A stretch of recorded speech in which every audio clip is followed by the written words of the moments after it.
Many animals and magimals play an important part in the Artifacts War series, from Zombie the guard dog over Pino's trusted horse Scout to the protective she-bear Were Grizzly.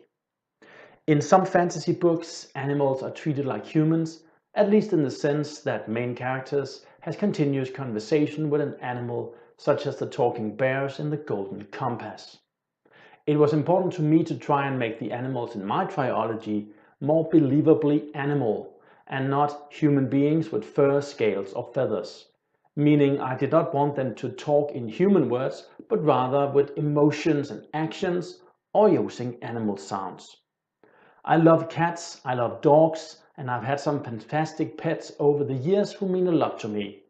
In the same way that each dog or cat is different, I wanted some of the animals in the book to bring their own unique talents and powers to the table and to be an important part, not in spite of, but because of their animalness. I was very careful not to make them into humans and to give them their own space to shine. For the same reasons, I did not want any shapeshifters like the druids of World of Warcraft, but opted for a vulture sentinel being a magical construct. That way it was more like a sword or a hammer or a tool and not an animal mage combo. And while we are on the subject of mixing things, then the mix of wolf and human, so often seen in werewolf movies, are sometimes used as a sexual outlet, a way for humans to be able to connect with their lust or instincts. The way I see it, however, humans are animals, and even though we think we are very cerebral, then most animals seem not any more sex crazed or violent than a lot of humans. Of course, it depends on the species, the stimuli, and so forth. In my country, there's been a lot of debates about wolves, and even though they haven't attacked any humans, some people want them killed or put into resorts or something. And while I personally may not agree with this, I understand why people get scared. I think the fear of large predators is something bred into us. As a species, we tend to get rid of things that can hurt and kill us, especially if they're big. But instead of putting fuel on this fire, I wanted the animals not to be someone that ate your grandmother, blew your house down, and I didn't want them as cute little furry helpers either.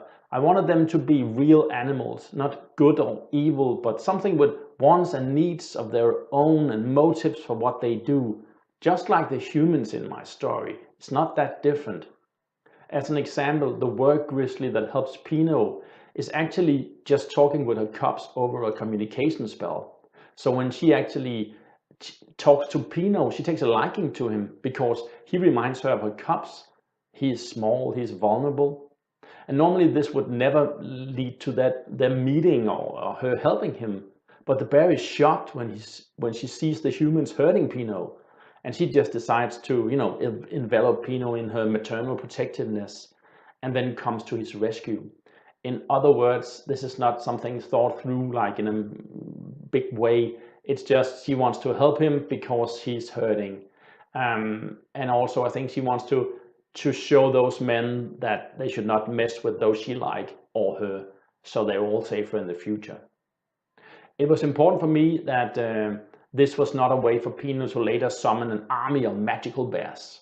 I'm not looking for an equivalent of the Ents in Lord of the Rings or the wolves in Wheel of Time. This is not nature come to punish the evil humans.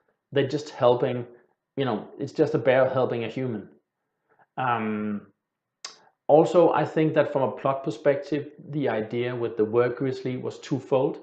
I needed a surprising way for Pino to get away from a superior strength master, the Viscount, and I thought that the she-bear was a nice little puzzle for the reader, a fun way to kind of find out what was going on and who was Pino talking to, what was happening.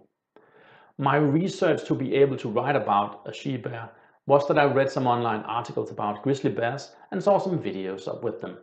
So the description I have of how a grizzly sounds when it shows up is actually my interpretation of one of the videos.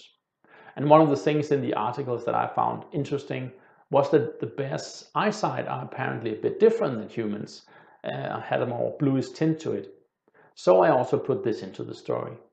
You might ask, How can animals then even cast spells? Because I described the humans having to gesture with their hands in order to do magic.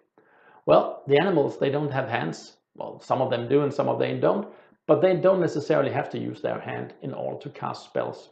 Some just move their tail, or they, wriggle their snout, or whatever kind of communication they do. Maybe they even just, shriek or make a sound. And yes, this works just as well for them as gestures does for human. Thinking about this also made me think that humans could actually use their voice to cast spells instead of gesturing. So this then became part of the triology through the Miller character, whose spells work different than other mages.